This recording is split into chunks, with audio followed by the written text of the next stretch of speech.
గాజు సీసాలో భద్రపరిచిన యేసుక్రీస్తు పవిత్ర రక్తం ఏ దేశంలో ఉంది?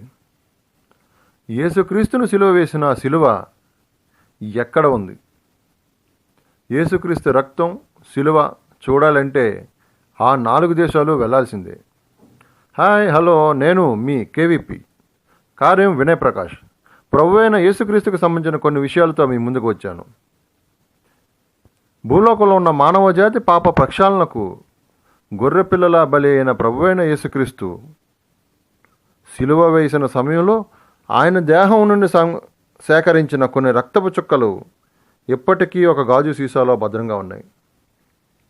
బెల్జియం దేశంలోని బ్రూగేన్ అనే నగరంలో ఒక చర్చిలో భద్రపరిచిన ఆ రక్తాన్ని చూడాలంటే మనం బెల్జియం దేశం వెళ్లాల్సిందే.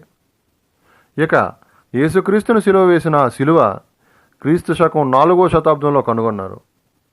దాన్ని 3 భాగాలుగా విభజించి ఒక భాగాన్ని కస్తుంతునియా, 2వ భాగాన్ని రోమ్ నగరానికి, 3వ భాగం జెరూషలేముకు పంపించారు.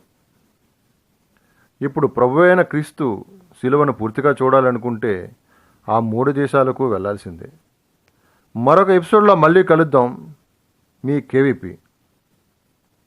ఈ ఎపిసోడ్ మీకు నచ్చితే మా ఛానల్ను సబ్స్క్రైబ్ చేయండి.